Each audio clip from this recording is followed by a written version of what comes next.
We're here tonight for the regular meeting of Finance and Facilities Committee of the School District of Waukesha. First of all, on the agenda, has the meeting been properly posted? Yes, it has. And there's opportunity for citizens to speak. Are we having any citizens speak tonight? Doesn't look like it. Now let's run to the action items. Approval of monthly vouchers. All right, we did have some questions on vouchers this month, and I created a document that has a lot of detail, but I'll go through the high level, and if you want to drill down, we can discuss it.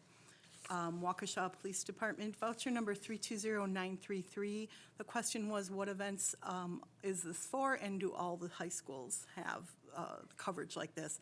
And the answer is, this is mainly for dances, basketball, and football. All high schools are able to utilize this. Some schools have coverage at every game, and some schools pick and choose, like less coverage at girls' games, but it's built into the Appendix C budget. Questions? Okay, we'll go on to the next one. James Leasing, 320940. That is our copier leasing company, and the question was, when was the last time we bid out for copiers, and have we reduced our copier costs? The last bid went out, well, in 2013 we put out a bid, but we decided to continue on with Canon at that time and extend them for another year. In 2014 was the last time we went to bid. We're in the third year of a 5-year contract because that bid started in the 15-16 school year. It's my understanding that there were other objectives besides reducing copy costs. So reliability and reduced service calls. Increased functionality was the big one, though. Added the ability to do the follow me, where wherever you are, you can pick up your print job to reduce costs on wasted prints. Number of machines in the district went from 26 to 66 with this lease. Added color printing availability in more places. Added printing from student devices, which wasn't there before, and then some other minor items, but those were the big items. So those objectives have been successful, but reduced copies and costs were not an objective that I've been told. Below is a chart of where our costs are, and the copy costs have not decreased, nor have the numbers of copies, but the other items have been realized. I believe Mr. Como has a question. Thank you, Mr. O'Brien. Yeah, Sherry, the second point where we said we increased the number of machines from 26 to 66, was that primarily due to us replacing a bunch of little inkjet printers all over in everybody's classrooms? Okay. Yeah. Because usually we're not having an objective to increase Well, and with the these kinds of machines. student printing, they needed to be Dispersed. more. Yes, because now you need copiers that students can access that aren't going to have teachers printing off anything that's confidential. So the schools got an increased number of copiers to handle the increased needs. So how successful were we at removing all those inkjets? Oh, very successful. There's not many left. I think there might be one or two in the district office for printing checks, but everywhere else they've gotten rid of just about everything. Okay. And before we had Canon, and they were very old and just not reliable. And now with IT is being very good at looking at the usage of these copiers, because they do have a number of print lifespan. And last year they moved copiers around. Those in high volume places were switched to sites with lower volume, and the lower volume copiers went to the high volume schools to help neutralize the use. Questions? Additional questions? Mr. McCaffrey? And here it says, reduce copies and costs were not an objective. Actually, they were the follow me. Went with that follow me technology, because what was happening is people were printing off stuff and leaving it. So what that allowed us to do is they actually had to go to the copier Okay. to print it off. So that was probably a specific objective to that one component. Right. But overall, like by adding students in that, it increased the printing. But for that perspective, yes, that Follow Me works wonderfully. It allows you to print, and then no matter what copier you're at, you can go pick it up. So you don't have the accidental, oh, I printed it to the. I don't remember what printer I printed to, Right. is what they were doing. And then they would go and print it again. So thank you for that clarification. Yes? And then don't they also have a code to put in so you can see which teachers are using? Yep, we run monthly reports in the business office, and we review the copy usage to make sure nobody's, spiking at some unusual amounts. And if they did leave it and someone keeps leaving it, then they would know who that is. And the copies are charged back to the school, so it's hitting their site budget, so there's a vested interest at the school level to minimize, so. Any other questions? Okay, then if we go to the back page, the next question was TDS Metrocom voucher 321370. The question was what aspect of our phone services is for and how many telecom vendors do we have? So I outlined what we all have, but in particular, the TDS Metrocom is our main primary provider for our phone service over the internet. And if you want me to go through the list, I'm happy to, but otherwise, it just discusses what each aspect is for. Any questions? Very thorough, thank you. I'm gonna ask, maybe Mr. McCaffrey knows this because it wouldn't be asked of you. Mr. McCaffrey, do we use a fiber service at all? That For we the pay for, phones? that we subscribe for? No, for data and stuff like that. Well, we're on with the city. We share with the city. It's just the city, right? In the Joe? county. In the county. So we yes. just, I know we have our own internal fiber network, but we Yes. don't have an external fiber network that we're contracting to as well, or No, not? we own it. It's ours. Yep. And it's not fully utilized either. We have several more strands that we can light on the fiber optic. So, I know it's a technology committee thing, but, it is a financial. Could I ask the IT group to give us a cost of our server support cost in terms of CapEx and people to support? Yep. You would probably want to contact Greg Dietz. He's the new chairman. Ooh.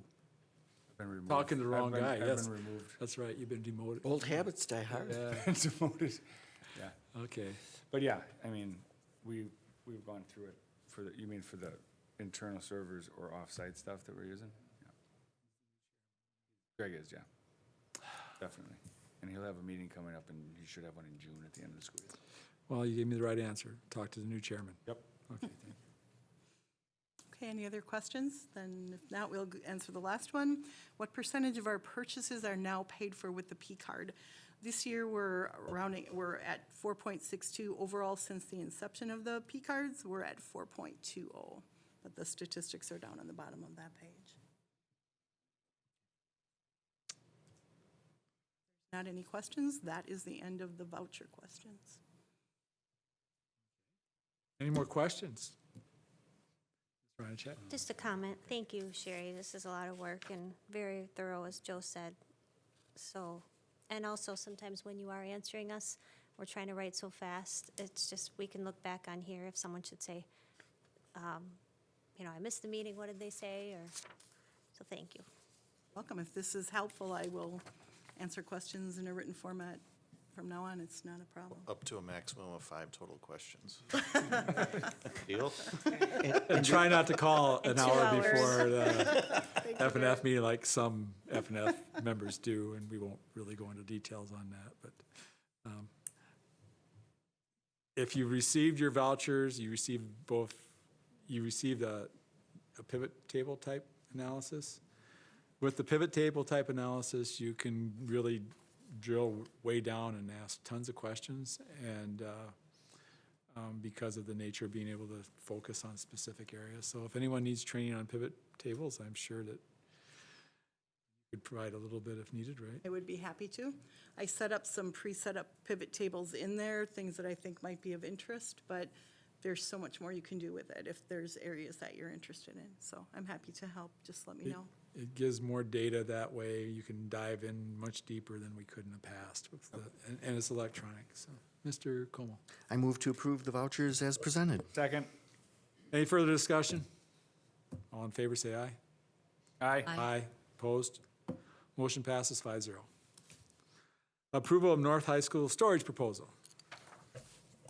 Yeah, there's a part of your executive summary or attached to it is the actual slideshow or PowerPoint. I know it's Google, but whatever the version of Google is PowerPoint. But Brian's here to talk about options for stadium storage at North High School. And it would be replacing the 4 sheds or small garages that we have. I think it's 3. And Glenn's here to talk about, obviously, the history of it and his thoughts on it. So I'll turn it over to Brian just to kind of walk you through the concept. And we can go through the whole power or slideshow, or if you want just kind of an overview of what we're looking to do, we're ready to do either or. I don't know how time sensitive. I just have a quick question. I mean, these are standardized containers from what I can tell, correct? Correct.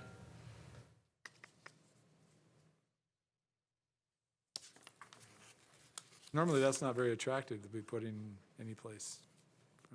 Yeah, I can project where there's some color photos of the areas that they'll be going, if that would be helpful. I can connect to the Okay. AirPlay, I believe. Hope I'm in the correct Lindholm Boardroom 3. Is that the?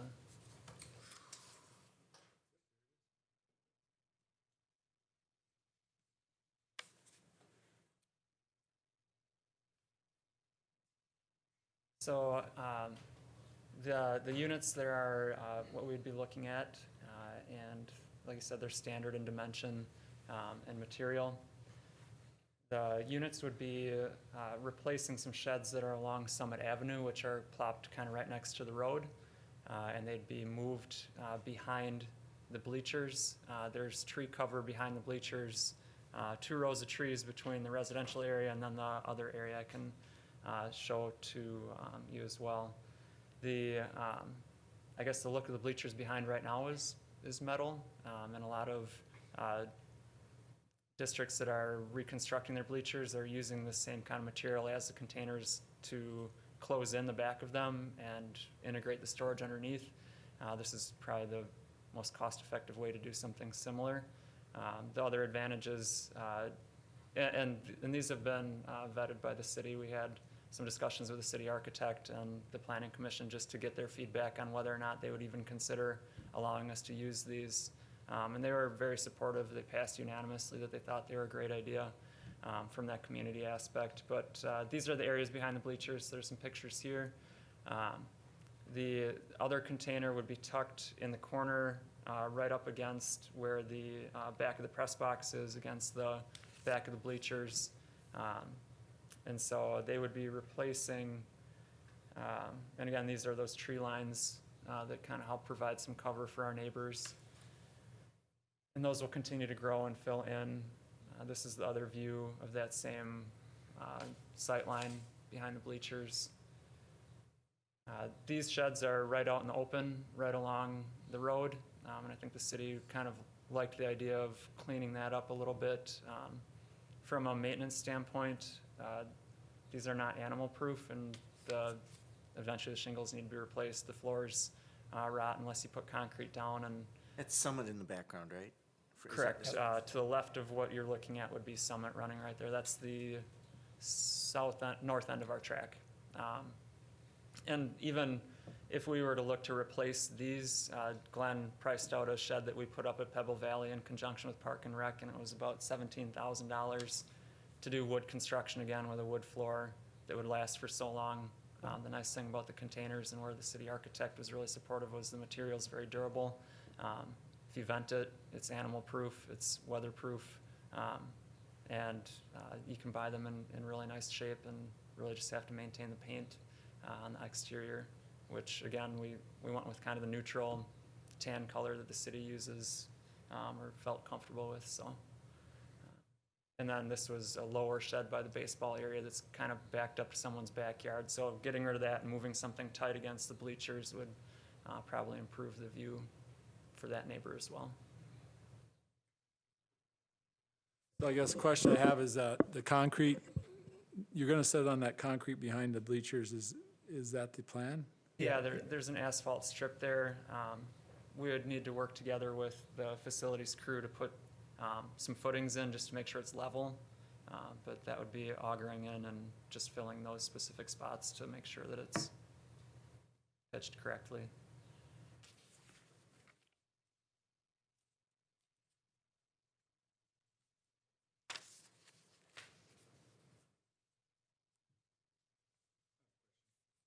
We're concerned about the kids jumping off the bleachers onto the top of these things? It could be a concern. We generally have pretty good supervision at our events. And our typical away crowds, the only time that we have people using that end would be for football games. So for the 5 events that year that we have a large crowd on that side, I feel comfortable we have supervision to help monitor that.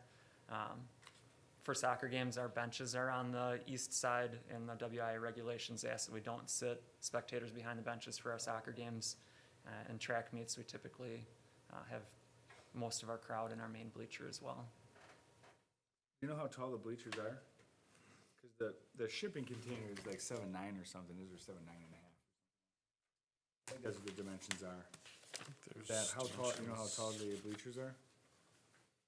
The shipping To container the, is to the 7'9", railing 5'8". pad, it's probably about almost that same height to that top railing.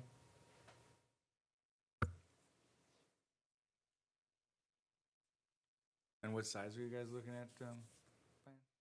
So behind the away bleachers, which is the view shown here, there'd be 2 40-foot containers. Okay. And then the other side, behind the home bleachers, right here would be the 20-foot. And that's Oh, okay. largely a matter of logistics of actually getting it back there. Yeah, okay. If I could make one comment, we used these for storage when we had the fire. Right. And after the most of the stuff was done, we still couldn't get into the storage area and some of the locker room area, and we kept it for football. And they asked me to keep it there. It worked out so well for them for a storage compartment because of how it was made, that I think that's what interested us in them. And then realistically, I think by the time we paint them, and with the pines on the east side of the bleachers, those folks will never see those. Right. I think they're a inexpensive way to accomplish what we want as far as storage out there. And what's the cost? What's the total cost? It varies based on how many containers are going across the ocean and back and what companies are okay. using them, but we've Right. seen them priced in shape like that from $5,000 to $8,000 per unit for the 40-foot, which is significantly less than, again, the new construction of a shed.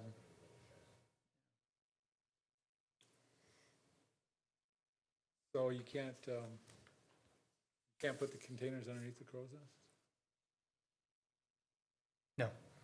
Structure wouldn't allow us to put that underneath there. Structure of the you're- bleachers wouldn't allow us to do that. Pardon? What was your comment, excuse me? I said the structure of the bleachers would not allow us to tuck the container under the bleachers. Well, you couldn't get them under the bleachers, but, I mean, when you look at the support structure underneath the press box, you could modify that structure, and I think you'd have enough space to put them underneath there. I don't think we could modify that structure enough to get that container in there because of the cross members in there. That's a big structure sitting on top of there. That's a 2-story structure sitting on there, so. Certainly that would address the problem of anybody jumping on top of it, so. Go ahead, Ms. Ronacek. Thank you. I have quite a few questions. Is Good. it okay? All right. What? Yeah, For we what? kind of, No, it's okay. we didn't recognize. Right, sure. That's the chair's fault. What are you gonna do with the sheds? We'll remove the 2 that were pictured would be removed, and then the one down in the corner by the practice baseball field would be removed. Would you repurpose them somewhere else, or would they just fall apart? They're old, concrete slabs? They are not in very good shape. We Okay. would not be able to move them and keep them in one piece. And none of them are currently on concrete slabs. They're wood floors. Have you had any feedback from the neighbors? No, I haven't gone and knocked on their doors to ask them directly. That was mostly the planning commission gave us the feedback on what they felt about. And would be it was in the, appropriate. it was in the paper. There were a couple times there were articles in the papers regarding it in the Freeman, and we haven't had any calls saying, hey, what are you doing here, or anything like that. Okay. Would that help as a noise block to the bleachers and the field? I don't think we've had complaints, in my experience, I haven't had complaints about the crowd's noise. Just the If lights? anything, if the volume on the stereo is too loud, that's what people call, and then we make gentle reminders to our coaches of what the volume limits are that are marked on the stereo to be good neighbors, so. What color are you planning? Is it going to be the north purple? No, Okay. the tan neutral color seems to blend in best. The city asked that we stick to more what they go for Park and Rec for their siding, those tan, brown colors. They tend to attract less attention than the purple. If it fades or anything like that, can sometimes be a little unsightly. Okay. I believe purple. I mean, my whole wardrobe's purple, so I would make anything purple I could. But Visible was- setting. that was the city's feedback was really they preferred the neutral colors if possible. So Okay. And then when you talked about utilizing more storage under the bleachers, are you also considering doing something under, I mean, that would be on the outskirts of the bleachers. Are you thinking of going under that way also? No, you're just putting that behind the bleachers. the current structures that we have a lot of cross members going back and forth to support the weight of the crowds that really make it not very accessible, and you'd have to take out supports to be able to access it, which would then make them not safe for people to be on. So we'd love to, but that would probably be a new construction of Okay. the bleachers completely, so that's pretty cost prohibitive. What other schools that you mentioned could we see this at? McGuanago built some storage, I think, into the back of their bleachers on the west side of their stadium that I just saw when I was there for the track meet last year. Whitnell High School did a large project incorporating storage underneath their bleachers a number of years back. When you Right say off- under, you really mean behind, right? Those are under. Okay. That was what you asked, correct? Underneath? I thought Like this. Oh. the people, other schools had done this. And other schools have used where they closed in the back their bleachers because they were constructed as watertight with similar siding, so that metal structure Okay. look on the back, not necessarily separate from it. They had the ability to construct new, so they spent a little extra and went underneath. Okay. And then, is this going to be enough storage as you look to the future? Are you going to come back in 5 years and say, we need another one? It will certainly help. One of the challenges we face is, and Glenn hears this a lot from me, that we've expanded our offerings at North and throughout our district, which has been fantastic. We have more sports, more kids participating, and equipment has advanced, and our teams have worked hard to fundraise. Our booster club has contributed, but at North High School, we're two-thirds the size gym space of the other two high schools.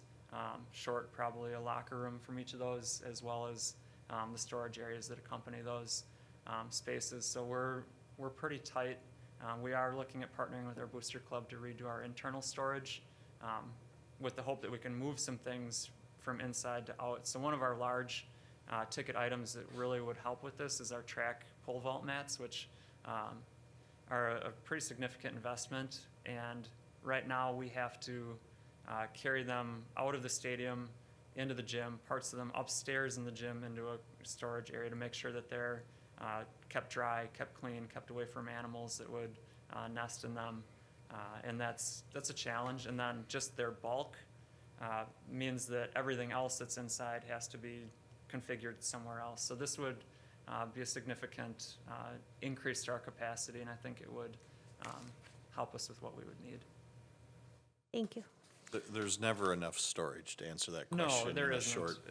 But this would be a huge step forward for our. The other thing I facility. think that's, because I had the same aesthetic questions first time I saw it, but the other thing is you're not tied to these You can sell them yourself at some point if we put new bleachers up and brought storage underneath and did something different. You're not, it's not a fixed structure.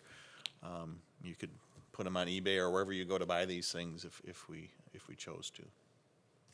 So, Mr. Como, go ahead. Okay, just to continue your question, Karen. So it looks like we're getting about not quite 6,000 square feet of space, cubic feet of space, I should say. That looks like it's a lot more than the two sheds, the three sheds we're replacing, maybe probably 3 or 4 times as much, roughly. Yeah. Do those containers, can you enter them in 2 different directions, or is there just one? You can purchase them with the ability to do so, yeah. What's your plan? 1 or 2 entrances? I would opt for the second, just for the flexibility. I think that offers the capability just to be more creative if we wanted to put our own dividing space in the middle of a 40-foot one and say 2 teams could use each end of it. That would be an advantage to that for that dual access. But I would be flexible as to what you were comfortable with as well. The space is really the key. So you're looking at about 15 to 24,000 total, is that correct, roughly? So- Roughly, yeah, depending on the current price for them, it fluctuates, but yeah, that would be. And what account would we be taking this out of, Darren? Or is this a school account? Is this? This is a north account. This is a north purchase, but we might, like the painting and stuff, we would cover through Glenn's, but we would make this work because we're in just as big a hurry to get rid of the garages or whatever you want to call those as north is, because they're not built for the long haul. Sure. Well, and I can appreciate you're talking about the pole vault mats. I used to move those around as a kid, and as a kid they were heavy. I wouldn't volunteer to do that now. So. And the nice thing is the space where the container would be located behind the away bleachers is very close to where the pole vault team practices. And even if we're anticipating high winds, different weather like that, it'd be easy to transport them into a safe space for that. I'm thinking this makes sense. Yeah, thank you. How many containers are we looking at? 3 total. Size? 2 40-foot containers and 1 20-foot container. And where would they be located at? 2 40-foot containers behind the away bleachers on the east side of the stadium and 1 20-foot container behind the west bleachers of the stadium next to the press box. Why the 2 behind the away versus the 1 behind the? The feasibility of getting the containers to those spaces, we have the ability to open up the fence on the west side to potentially back a truck in and drop them off, versus the side behind the west side can really only be accessed from the baseball field and would probably require working with the city or the loader to pick up the container and move it back there. There's no way to back a trailer for a full-size semi in there to unload the 40-foot container behind that side of the bleacher. Right, that's a 20-footer though, right? Right. Yeah, and that would be the rationale, is that'd be something we could potentially pick up and move versus having a semi back through the newly redone track and into that space. That would not be a good scenario.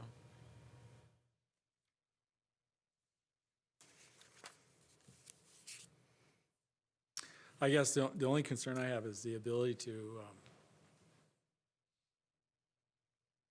monitor the containers over on the away stands.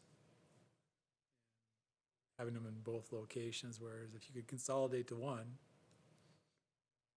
even if it would meant 20-foot containers instead of 40-foot containers.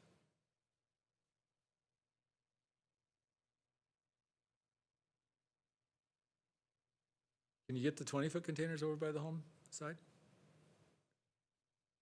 I'd need Glenn's professional opinion. Maybe 1, maybe 2. Yeah. We could never put 2 40-footers. I could never get them in behind the home side. And then trying to stack 4 20-footers in there would be a logistical nightmare. And then when I look at the home side, that asphalt, that's as wide as the container, right? Essentially? It's within about 6 to 8 inches of it, yeah.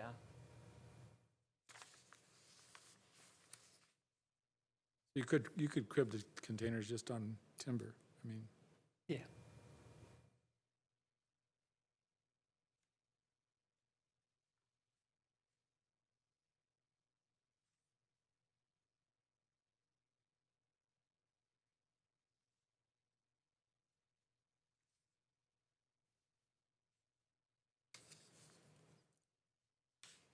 I think that's my only concern is the fact that, it's going to be hard to keep people from, when they're right next to the stands and it's the away team.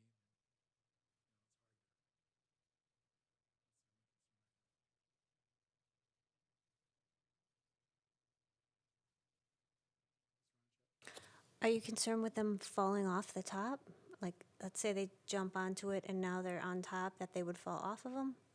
Well, that would be a problem, yeah, but anytime. Or vandalism, or breaking in, or what is your concern, actually? Well, it's hard to monitor two spots, and we don't really have people monitoring that closely, and it seems like it's accessible to go from the back of the bleachers to the top of the containers fairly easy for a mildly athletic kid that wants to have a good time.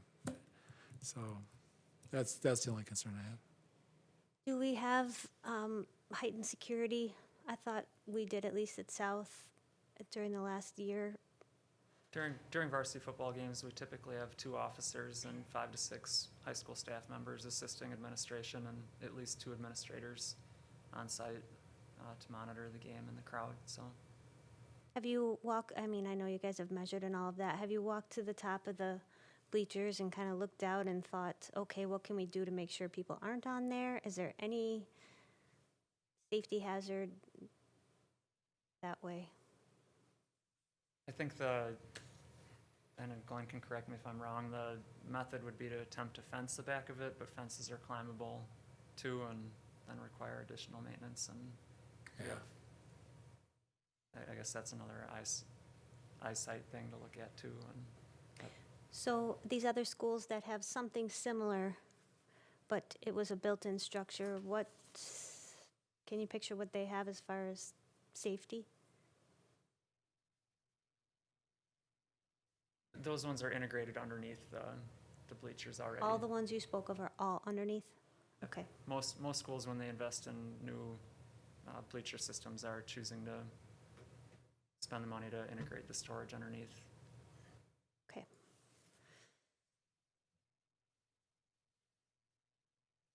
I guess, you can try putting them any place, but when you put the ones in on the home side, the one that you plan to put in the home side, try to put it in place so that if you decide you want to add another one, it's not that hard. I mean, if you put it to where you can't add another one, you won't add another one, even if you decide you might want to add another one over there. Yeah. So try to locate it so that you can get another one in or 2 in somewhere or another. Yeah. Yeah, they've done that. They're tucking it right up against the framework of the press box, so you would have some area to move down. Like I said, logistically, the only thing is it's tough to get to that site with the container. I but think it you could put definitely be rollers done. in, you could put roller trays, and you could get it rolled right over. They're not that heavy, really. I mean, you go to, and you could get them in there if you wanted to, but if we're gonna assume that having them on both sides is okay, unless we decide that, it's not working, then it wouldn't be that hard to move them over to the other side, as long as we make provisions for the possibility of doing that later. I think that makes We could sense. do that. Ryan, check? Sorry, as a mom, I'm just trying to picture, if you took your eyes off a 2-year-old and you're sitting on a bleacher, as the bleachers go down, is there anything to the left or the right to keep them from going? There are, right? To keep them from just going down. Yeah, there's railings on the bleachers that would keep them from, So it's just a railing. yeah. It's not a fenced-in railing where they couldn't go through. No, it's just a railing. Okay, because I was thinking if it was fenced in, could you just fence in the back so that they couldn't just take 2 steps, be on top, and then down? Good.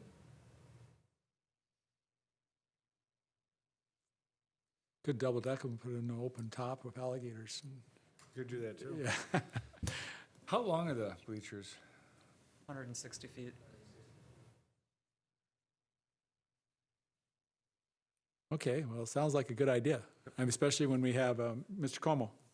Well, I thought it was such a good idea that I would move approval for this project as presented. Second. Okay. I guess we did, it was an action item, yeah. I think it was a good idea to ask us. I mean, I guess you really didn't have to, but I appreciate the fact that you presented it to us, and you're probably fixing it. It's probably going to be a major problem. Well, a problem going forward with the existing sheds, and sheds don't look that nice anyway, even though they're painted purple, so. Any other comments? All in favor, say aye. Aye. Aye. Motion passes 5-0. Thank you. Thank you.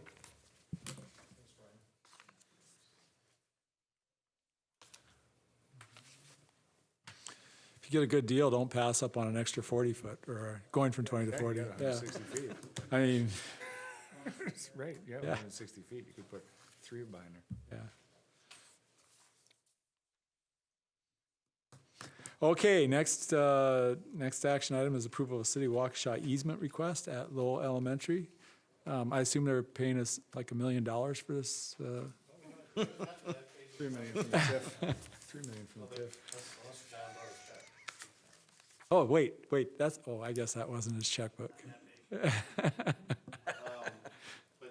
your executive summary, there's a map. The city's asking for an easement on our back side, I guess running north south, but on the west side of our whole campus. Outline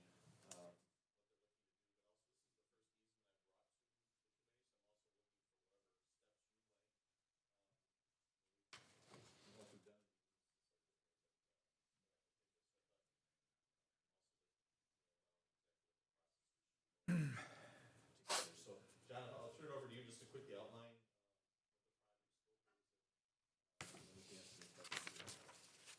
Thank you.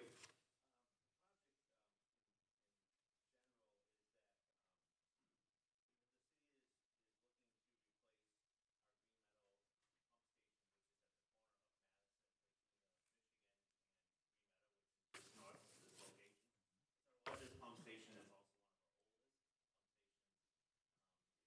Also was a cascading pump station, which means we have other pump stations pump into this pump station. The pump station is, as I mentioned, older and also has a 16-inch forcing, which is made of ductile iron, which obviously grow essentially over time, but it's also undersized, and we would have to replace it.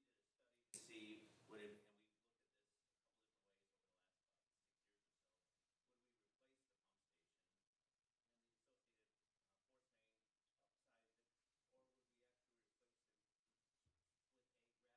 Would we replace the pump station? And the associated portion, which is made up of ductile iron, would obviously be as you kind of know, the topography of that area, the pump station kind of sits a little bit down in the bowl. We kind of get, kind of go up into and elevation to the intersection of Grandview and Madison, and you kind of stay at the same elevation as you go down Lake Joellen. You start going down the hill,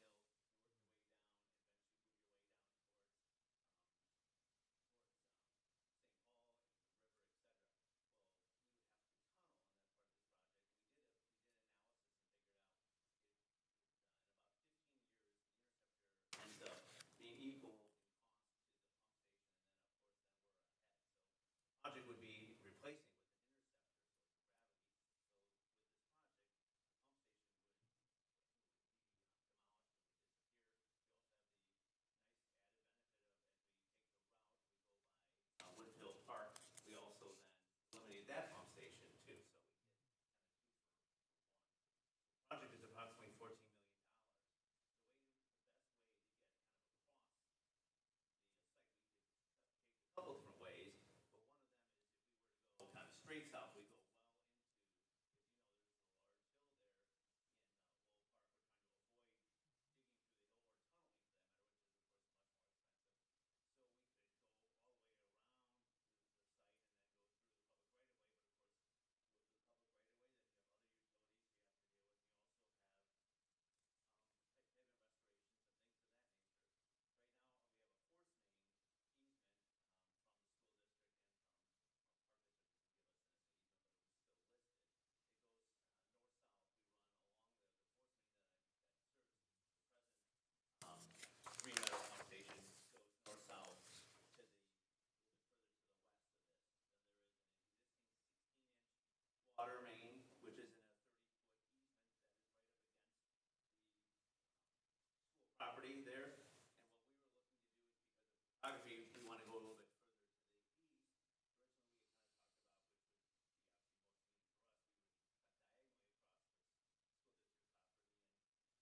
What's the depth of this? How deep is this line gonna be?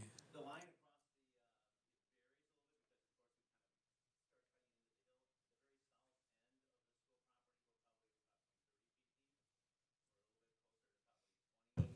15 to 20 feet deep on the north end, just because of the topography is the way that it is. We're kind of fighting grade because the sewer is south, whereas the grade is up as you go to the south. We're actually So there's there'd be no restrictions, other than we'd have a depth restriction in terms of what we could do relative to that property.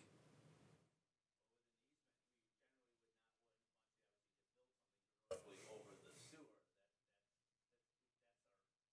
That's our, the problem with sewers is you don't want to have buildings over sewers, we try to obviously get away with that. So our, normally with an easement, we would rather not have any buildings over the sewer because if there were ever need to be maintenance, you know, I can't say that there would be. You generally find not to with the sewer like this. There's usually non, I would say, I'm going to call it, not invasive, but you can line them, you can do different things. We're trying to make this also of, of a material that's either, there's a couple different ones we have in the system, either PVC or it would be like a Hovis pipe, which is a fiberglass kind of type of pipe. So these, we're not trying to create something like, for instance, like a concrete typical concrete sewer. Sanitary flows would cause the corrode that. In fact, that's what we did recently. We lined sewer over there at Bethesda because not foreseeing we dig it up, but we don't generally want to put things over. I just remember all the times whenever our in-house expert on this is Mr. Warren, and he, as I recall, he is pretty consistent in that if he gave an easement, he tried to make it as least restrictive as possible to the district, subject to the easement. And I can see where you wouldn't want to build a building over it, but it's not unusual to have someone put a buried electric line or some sort of buried line, 3 feet, 4 feet, 5 feet, depending upon what it is, subsurface level. If you have an easement that blocks you from doing that, then you really make it harder for you to do something like that, if you so choose to do something like that. So I think that's what Dan used to always he would always kind of push back if anybody asked for a full easement, where we were completely restricted from that space going forward. Because then you're in essence buying the land from us, right? Right. I think that there was something, obviously, if there was something of that kind of nature that would, that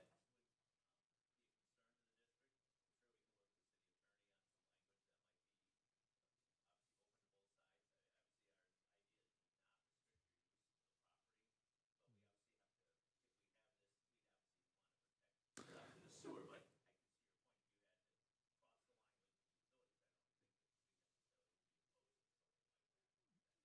Mr. Como?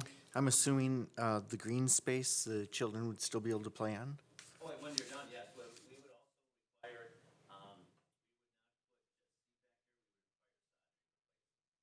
Okay. And, same thing with the school, the same thing with the park district. We're also restricting, for the purposes of this, we were restricting the park district, but in the contract, which is just being let this week, we're restricting the use from Labor Day of 2018, April 1st of 2019. So if they said they want to use their ball field there live, this is all in the same location. We can even put that same restriction on this area too or whatnot, but I would imagine the contractor would, since it's one open cut area, they're not going to stop right from the get-go. Probably obviously have to, if we have this, we'd have to see one more protect. what were those dates again? April, excuse me, Labor Day. Of this year? Yes. 2018? Correct, and April 1st of 2019. Okay. That time frame. And from a safety perspective, that's when students are in school? That's correct. Can you talk to the safety aspect of Sure. working? Well, yeah, and because obviously we're well aware that we're in an area with a park, there's a toboggan run, there's all these different things in our area. This would obviously have to have more than just cleanup, a bunch of cones, and just saying, please don't go in Right. So what we have in the area, for instance, in the park, is they're actually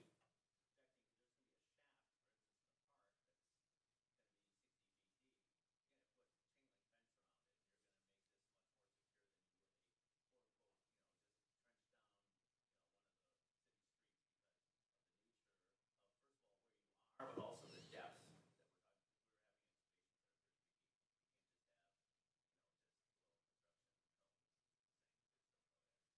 Yeah, that's,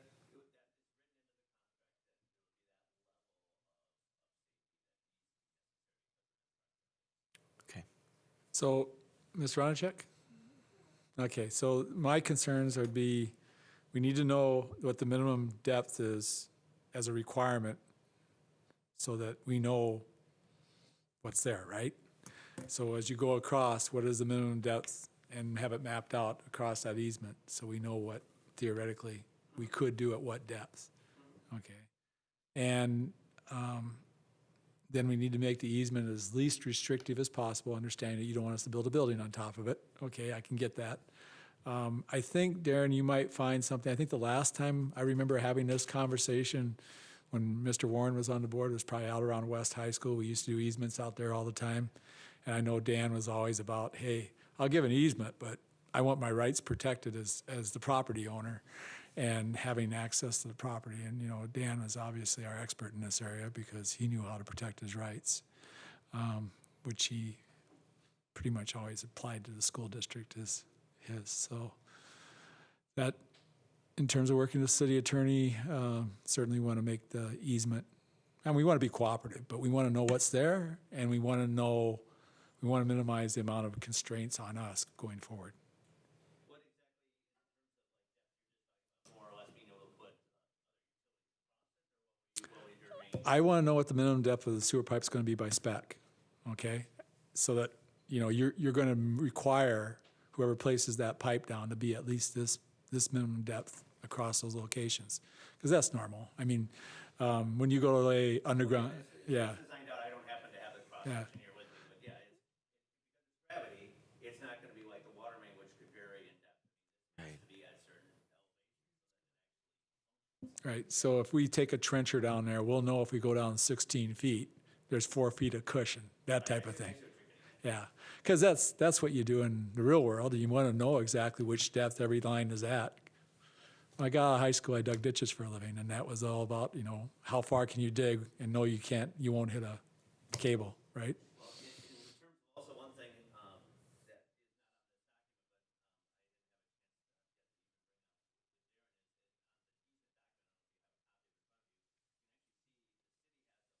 I didn't have a chance to get the easement that the current one, that crosses your site, goes diagonally, goes directly underneath the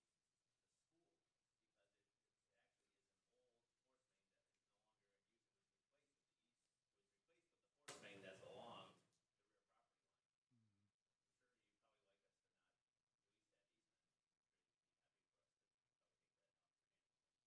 Probably, but it's not like it matters to you anymore because we're not moving to school, or is that? No, I still have the issue on the first, but I mean, that's something we would want to clean up though too, and I've talked with the city attorney, like, I think we want to clean that up, obviously, there's no reason.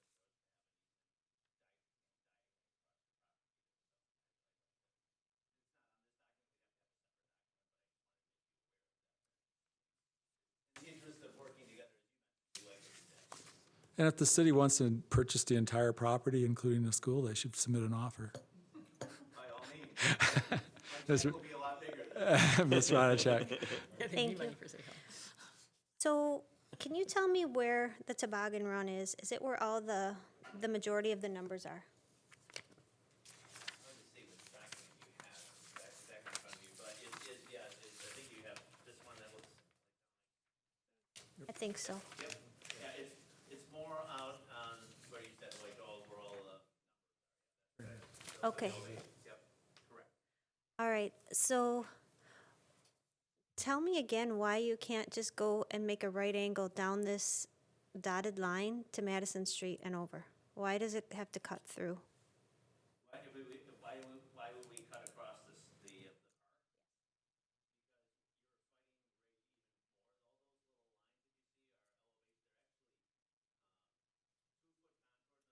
Every time you go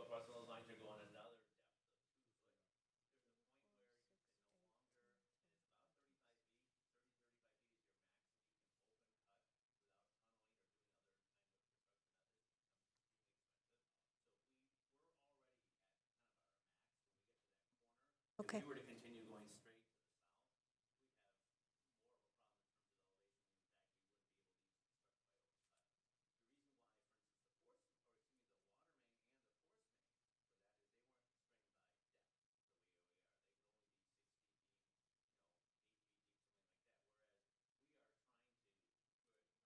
gravity, so we're starting at a set elevation, and from there having to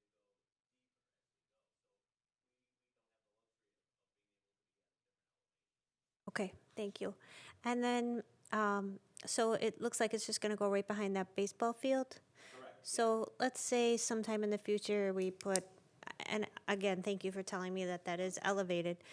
So if we wanted a soccer field with lights or something, could we dig down and put in electric? On the park district? That's the parks, that's the parks, that's not ours. So this right here The is baseball not diamond's ours? Park and Rec, right? Correct. diamond is Yeah, not and we've ours. already gotten their approval. That's to why do they're this- cutting diagonally across. this angle. I think we were Okay. confused that that was our property. It's yours. I think they were at one time somehow Okay. And then aesthetically, what will this look like? like it does today. Okay. That's what I want to hear. In fact, maybe the grass might even be better than the grass next to it. Hopefully, when it's the sod, sometimes it looks better. We'll probably put artificial turf over the top of it or something. Okay, so that's all we need is, negotiate the final easement language, and then we can approve it next time out. And you understand what we're looking for, and so it starts out highest, over towards Michigan Avenue and declines from there, or is it? The elevation of the pipe? Yeah, Correct. Yes. so it declines from Michigan Avenue, it's on decline all the way to be gravity. Okay, Yep. so its highest point is at Michigan Avenue. Correct. Okay, Correct. As you head south,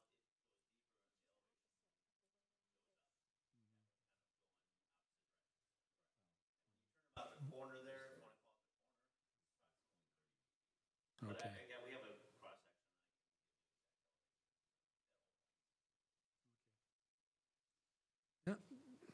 Doesn't seem to be a problem as long as it's clear. Mr. Como?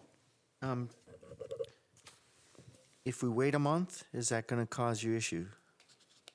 The only difficult we have is that because of this being, funds that come through this are through a clean water fund loan in the state of Wisconsin.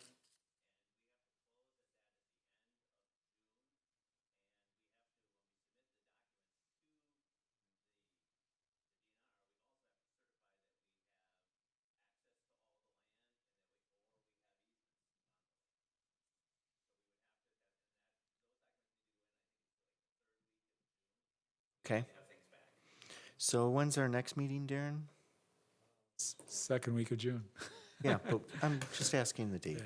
No, that's a very good point. Second Monday, We have some flexibility, June 11th. This committee would meet again on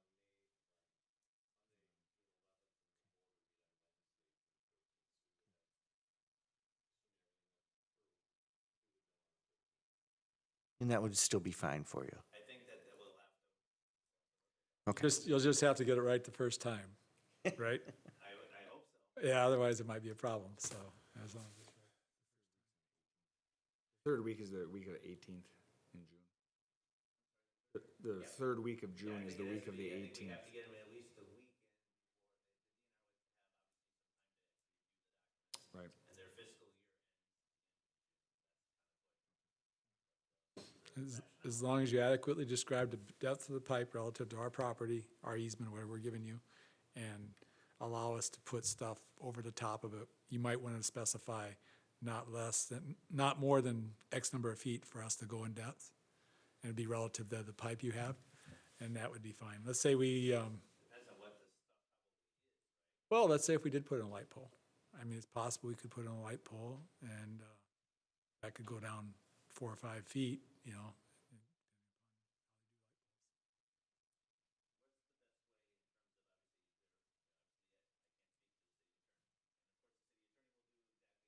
Opposite of what you said is he wants with Darren. to Darren. Yeah. I just want to make sure that obviously. He's a tough negotiator, so don't, tell the city attorney it's not gonna be a cakewalk. I just want to make sure, obviously, I kind of knew from your perspective how you wanted to head forward. That, yeah, we'll be collaborative. I mean, we have lots of things we have to work with the city on too, so, yeah.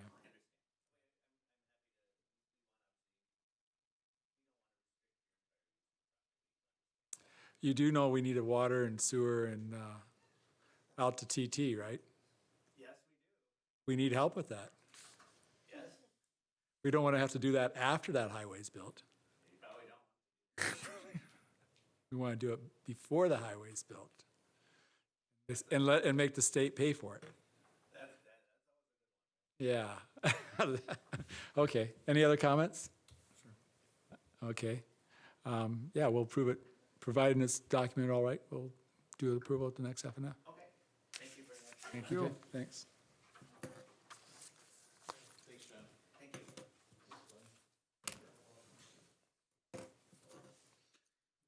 you. Okay, I guess we didn't do a motion on it, but, Approving it. yeah. Information items, monthly budget update. Okay, starting with our Fund 10 revenues, our main source of our local sources were our tax payments in April, totaling $4.1 million. And as of April, we've collected 80.6% of our tax revenue, which compares right into last year's at 80.8%. Interdistrict sources, there's minimal activity in there all year long. That's pretty much our open enrollment payments at the end of the year, so that's where we see a big entry in June. Intermediate sources, those are things that flow through other areas, like this is through CISA. We get a Carl Perkins grant that we work with CISA, so we had our first payment from Carl Perkins this past month. State sources, we received our Common School Fund payment for $538,477, which is great. It was higher than we had anticipated this year. We've received 67% of our state aid so far. Federal resources, those are mainly grant payments and things, and we didn't have any federal payments in April. Other revenue, we did receive another E-rate reimbursement for over $82,000, bringing our total E-rate to $495,908. That is all that we're expecting at this point. So overall for Fund 10, we're at 71% collected versus 71.83 last year. So we're right on track with our revenues. Expenses, as always, salary and benefits are in line. We monitor them pretty closely. There's some categories that may be over and some that are under based on coding differences from last year, just changing of positions. But overall, it's pretty good. Summer school is over, and it will, this year, summer school is starting in June, so we are going to have additional expenses added onto there, but it is something we're able to absorb and not going to be a big issue. And benefits are right along with salaries. Purchase services, our largest purchase services in April included utilities, tuition payments, and a $71,000 payment for work on the community survey that went out, and we're at 57% of our spending. Non-capital objects, there's really nothing out of the ordinary in April. Typical spike in supplies this month because we cut off purchase orders, so the supplies seem high, but that's typical for this time of year. We've cut off purchase orders at the sites so that we get all the bills in before they're gone for the summer. Capital objects, no major purchases in April. Overall, we're at 51%, which is low, but we have some projects and things that'll be taking care of that as we get toward the end of the year.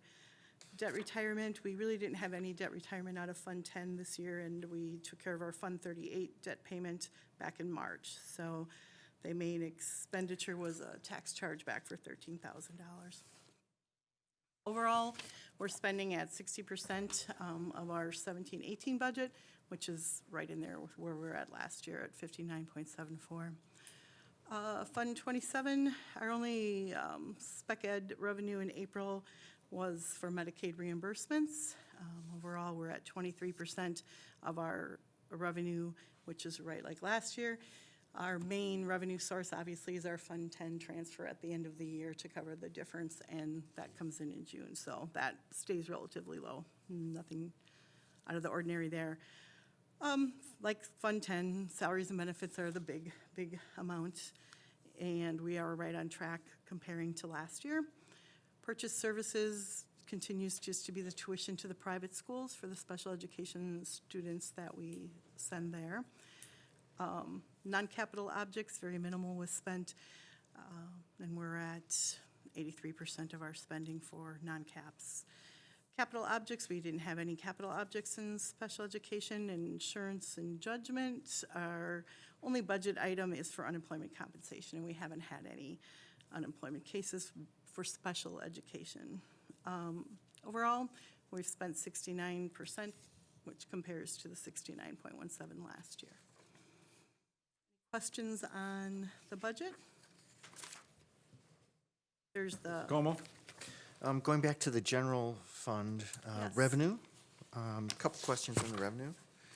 Sure. When looking at the student fees, looks like we're behind in terms of the collection as compared to last year. And I know we put forth a really big effort last year and changed our processes and policies.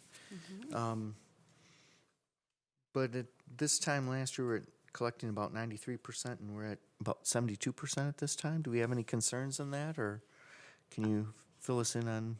no real concerns. We collected a lot of older things last year, so we had a lot more debt to collect last year, and so it really got pushed early and on, but I don't expect that this is going to be an issue. As we get closer to graduation and the letters start going out to people about their options for getting payment in order to participate in the graduation ceremony, we'll see a heavy hit of high amounts that are past due. Okay, so even from a percentage perspective, we're behind, but you think we'll make that up? Okay. I think we'll catch up. We didn't.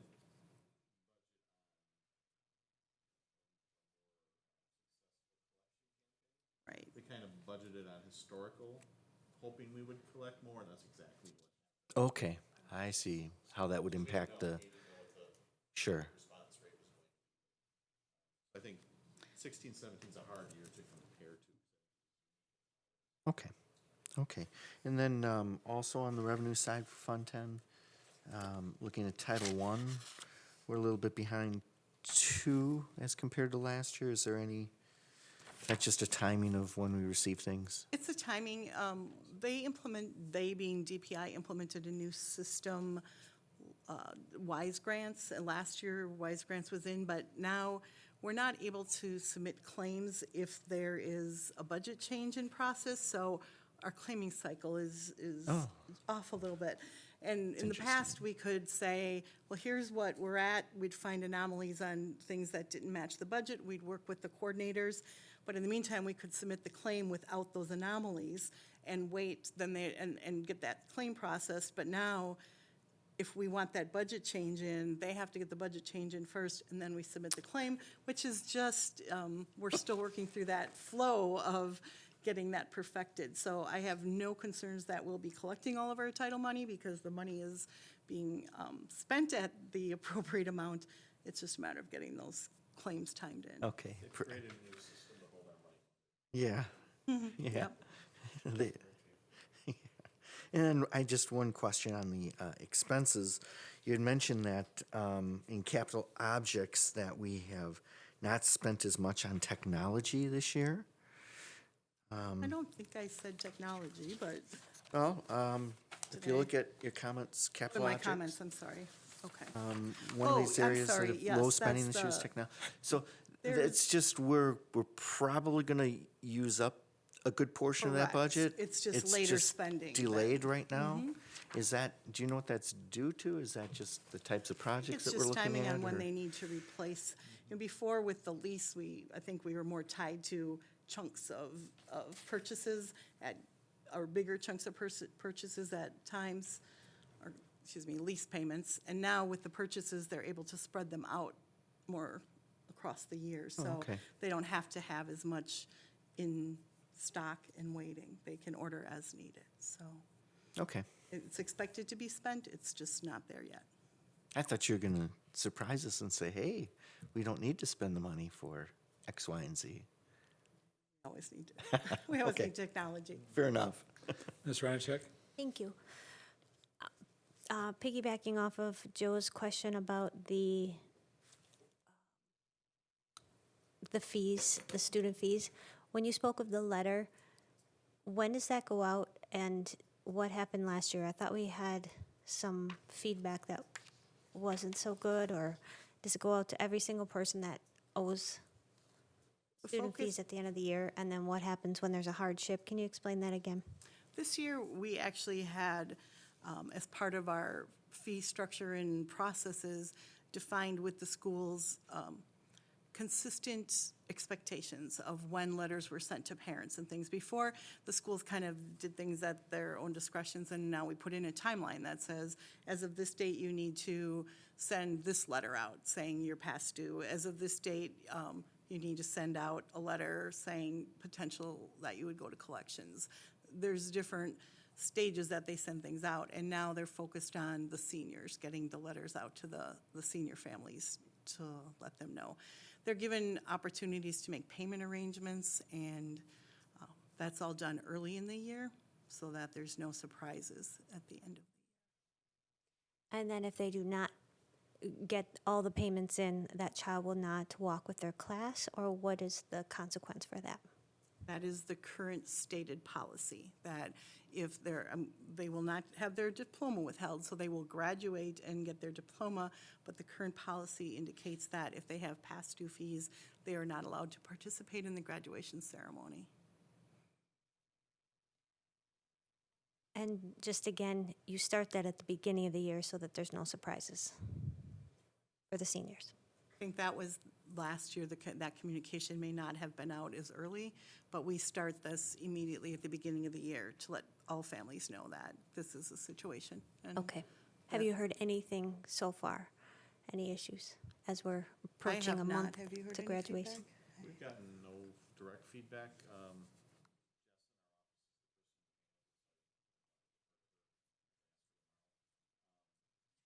All, last year was such a shock because it was a major shift from the past. People are used to it, but the response is a lot lower. But we're also entering the key phase of this May, right, as you close out the school year. We look forward to in the long run is we've eliminated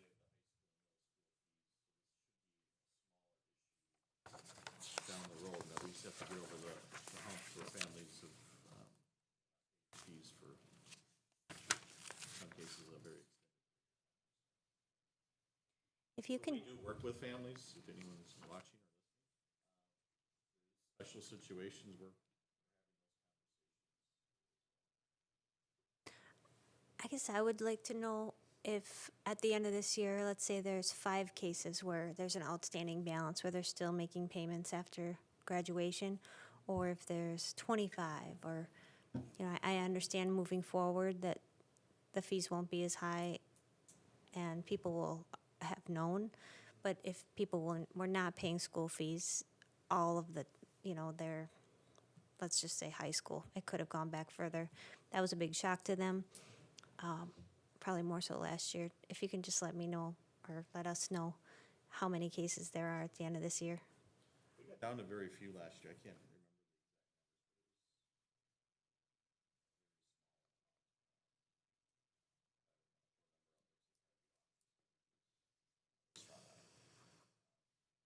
Last year went as well at first as major changes.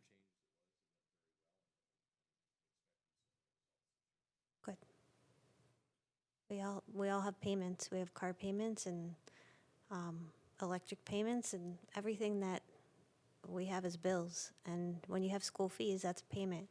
But all the other companies have payment plans, and so it's good if we have one in place and that they're utilizing that. So thank you for setting that up. And Joe, I just thought of something else with the student fees. Last year, we collected the AP fees for AP tests in-house, and that was done earlier in the year. This year, we went back to using total registration because it offers a lot of functionality for a very small fee. And total registration collects all the AP fees and then in turn sends us a check when everything's done. And we have not received our Sure. total registration check, which I believe is going to be about $213,000. That would explain So the that will- percentage, the That lower will percentage, change sure. that. Gotcha. So I forgot about that There you part. go.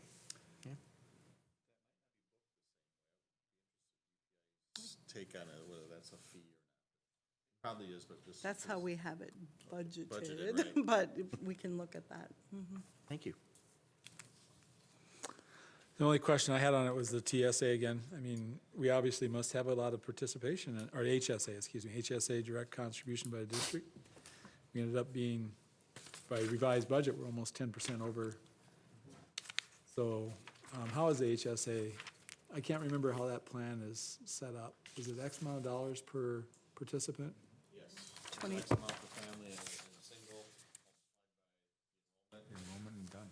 We don't know the enrollment, so we're almost done with the budget, so we kind of lock in the previous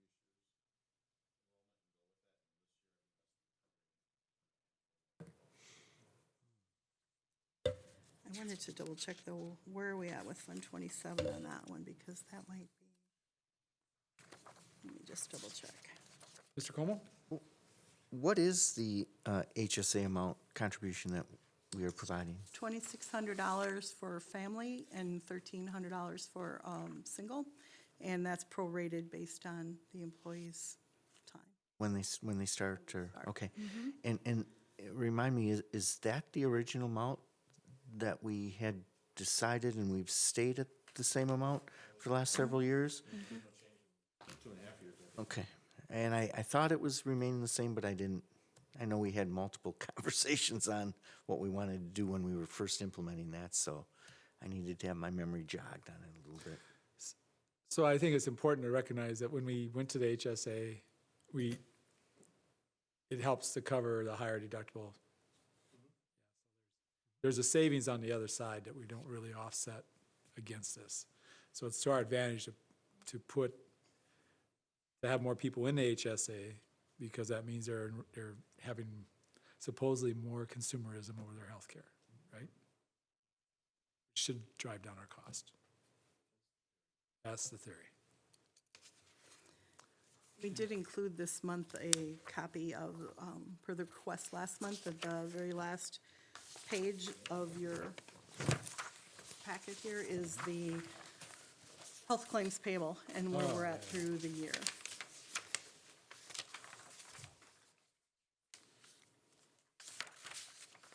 And toward as we get closer to the year end, Melissa will come in and share more information, but if you have questions, Darren and I could certainly answer them. Yeah, if you can read it, you can ask. All right. Looks like a lot of, Looks like we got hammered in August, huh? we've had some, As far as the claims, yeah, those are actually claims from the prior year. We've had a couple very high claims, costs that were finally coming to the end of high-cost claims. also keep in mind September's, Burning it up. not only is a lot of our staff off in August, but They're getting their stuff done deductible, before the deductible starts, is exactly what August is big, August probably. higher than every other month. That's where the July claims are and end of June claims are starting to come through. Because these categories are based on when we make that payment, not necessarily when the claim is incurred.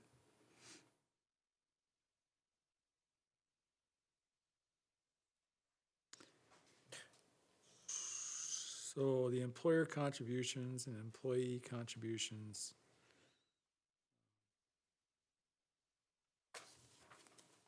That's the ratio of difference between what we pay and what they pay? Correct. So that ratio is probably close to 18%. 15 over 94.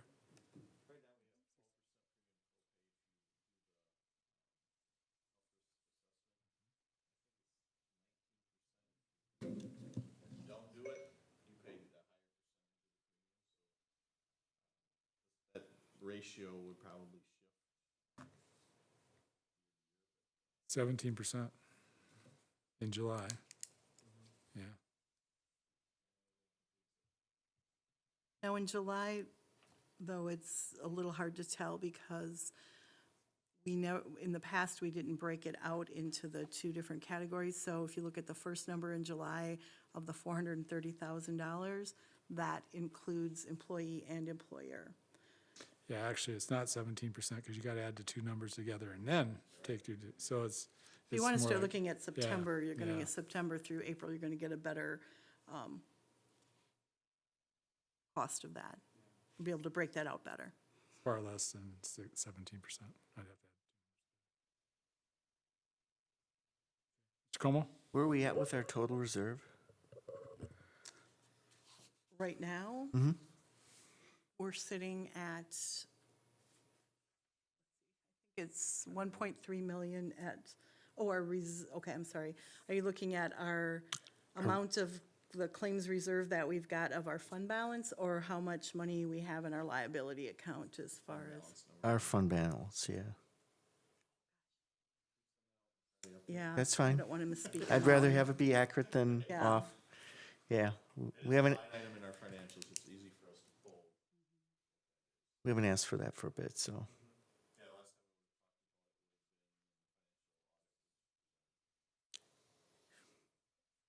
Say for sure we touched on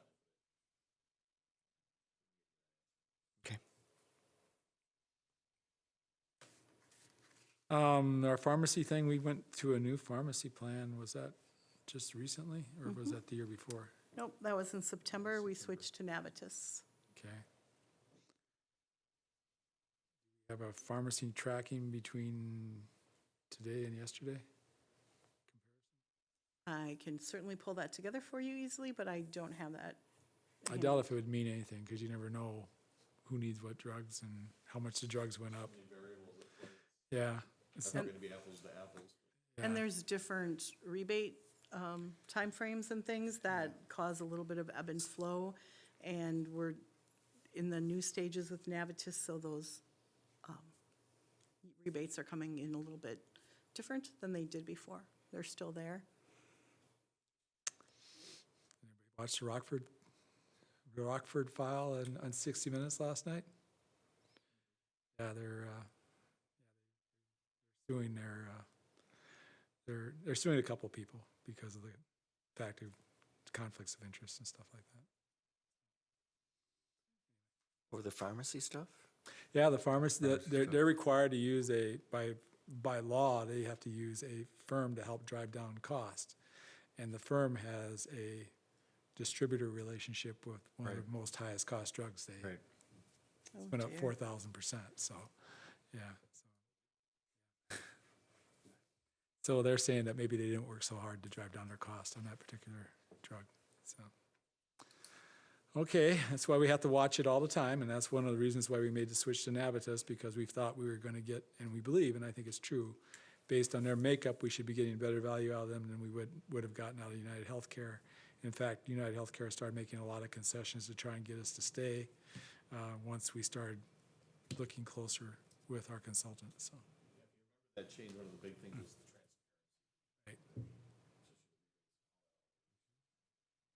And that was the big issue last night, was basically there's so much non-transparency built into the system, it's hard to get things to be transparent. And I can say that as of right now, we're below the Beneco projections of where we would be with the pharmacy. Good thing. yeah. Any other questions? Okay, let's move to that facility planning. I understand we're fully planned and we can move on, right? We're Funded? Everything. Just an update that on May 9th, the community survey will be closing at 5 p.m.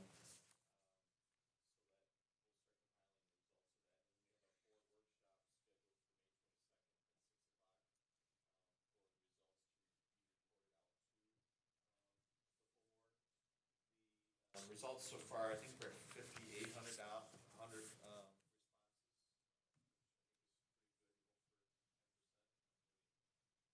Seems like a low target, but in surveys, that's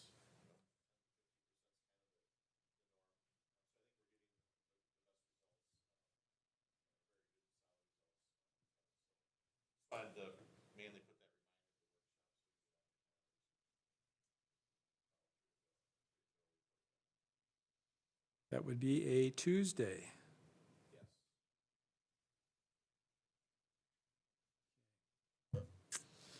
That it? Okay, discussion items, preliminary budget update, 2018, 2019. Okay, we're working on balancing the budget for next year. We're very close, just a little tweaking and reviewing to make sure everything's in place. But what we're presenting today is our assumptions and where we believe our revenue limit will fall. So if you want to go to this page, which has the high-level chart, we're looking at an estimated revenue limit of $128,053,591, which is a decrease of a little over 1.8 million. Declining enrollment exemption is reducing as we continue in that trend. That's a big part of it. That takes the hold harmless and the declining enrollment into consideration.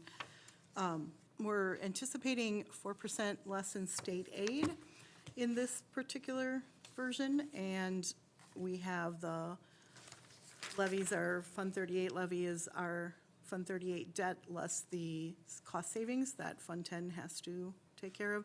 Fund 41, we're holding firm with last year, the same amount, and our Fund 10 levy is $75,334,000. Some of the assumptions going into here is that we're looking at a loss of about 144 on our membership count. We're looking at about 10% growth in the Choice program, and let's see, 2.4% increase in computer aid. Now they're changing the whole computer aid formula moving forward. This year we get to take, in 18-19, we get to take the 17-18 figure and add the cost of living index that they will calculate which one to use. And then that will be held constant for the rest of till they decide to change that again. So we've estimated a 2.4% price index change. Let's see. Right now, we're looking at a levy of tax rate of $8.12, and we're assuming a 1.5% in equalized value. The overall revenue limit worksheet is attached if you're interested in that detail. Let me just look at my notes to make sure we covered everything. You know, as always, we'll get more information as the state makes decisions on things. We'll update these and bring current versions to future meetings. The preliminary tax levy rate is a 0.44% increase over last year.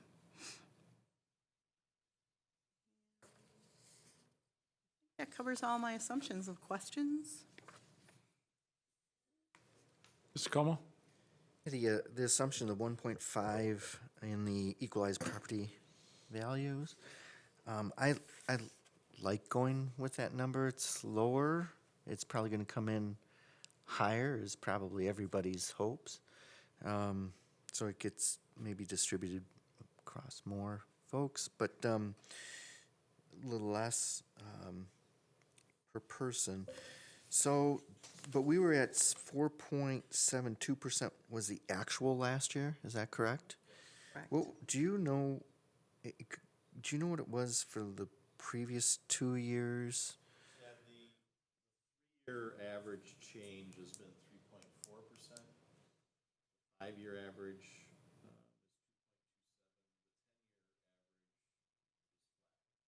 Zero. you had.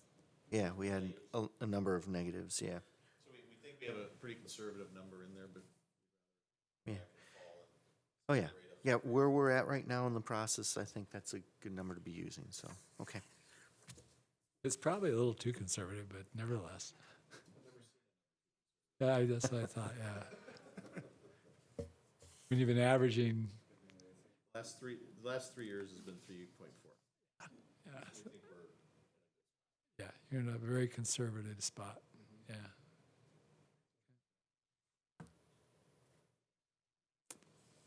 And we'll come back in October. If you remember, October's kind of a weird month for that levy rate because we'll meet on, I was just looking, looks like F and F will be October 8th. The certified on the 15th, so we'll present a number at F and F.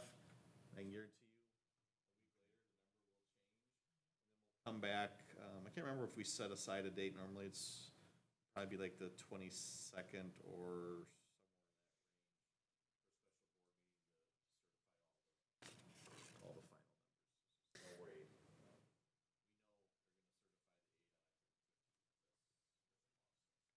Mr. Como? These are the big assumptions, I will say, but there are probably another 50 that we make assumptions on. When will we see the big long list? Well, Not that I'm asking for it right now, but key assumptions in January, I think.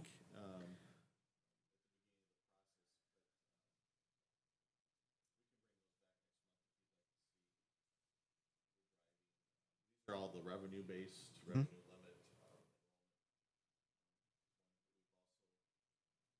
When Can be enrollment. updated is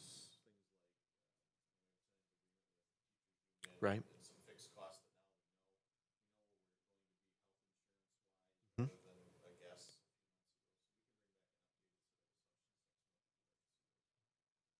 So I think the most important point that, in case anyone asks, is revenue limit will be down, estimated to be down $1.8 million. That means that you have $1.8 million less to spend, and you have to find cost savings someplace, and usually that results in staff reductions quite often, or efficiencies built into the system somehow. But $1.8 million is pretty tough to cover with just efficiencies in the system. If it's a repeated. Right, and usually efficiencies in the system means that you pay less in salaries, or you try to control the salaries, and there's a limit on what you can do there. And there's a limit in terms of being competitive with all the districts around us in terms of what we can do there too, so. Rate picture looks very good for us.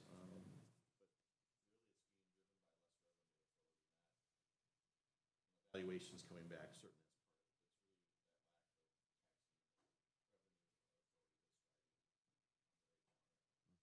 Yeah, I mean, I would think our rate's gonna be closer to 8 than 8.12 by the time you add it all up. Okay. One thing, I would gamble on that one, if I was allowed to gamble, but I'm not allowed to gamble. one thing that's going to help that deficit situation, and it goes into the assumptions and things, Joe, that you were looking for next month, but the per pupil aid has increased a bit. So we are going to be, and that doesn't fall into the revenue limit, that's outside of that. So the per pupil aid is going up and will help close that gap a bit. Those figures next So you month. haven't included the per pupil aid? The revenue limit down.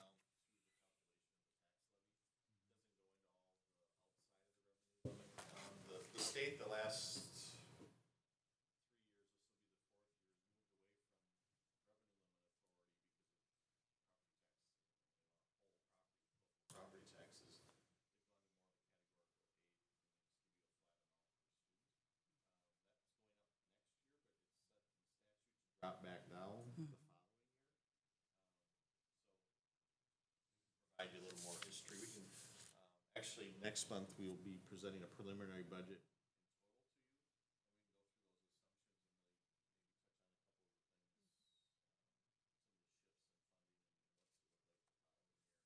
a little more thorough report.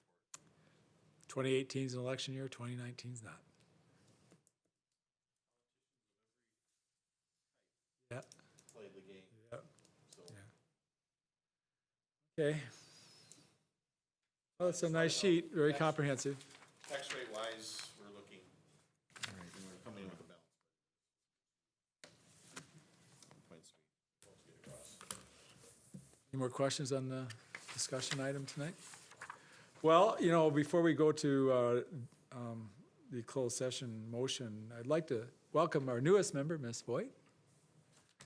How was the first meeting so far? You're very quiet. You are allowed to talk. It's a permitted thing here. I'm listing my questions for when I schedule my appointment to meet with Darren Oh, okay. Did you tell her about the quiz that you give on? on that last next- page. Yeah, and revenue limit worksheet? I'll write the colors. You do get one phone a friend option. So I'm not sure if you're joining the board at the right time or if you're on the committee you'd really like to be on, because in the past, we've been blessed for a long, long period of time of not having to talk about trying to balance our budget, because we've been able to benefit from the healthcare savings, the shift in our staff relative to, people retiring, that benefit has been nice for us as well. Now we're at the point where we've kind of got back to a status quo position, and all those benefits have been capitalized on. And we're more into, here's the money we get, and here's how we have to adjust for it. So the fine years of wonderful gains and building up a surplus year after year is probably behind us for some time, I would think. What do you think, Mr. Gray?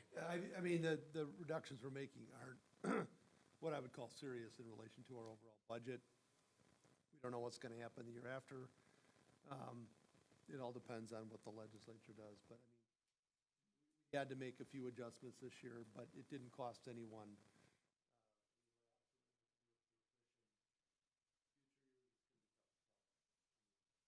Right, though, I don't think we're going to see any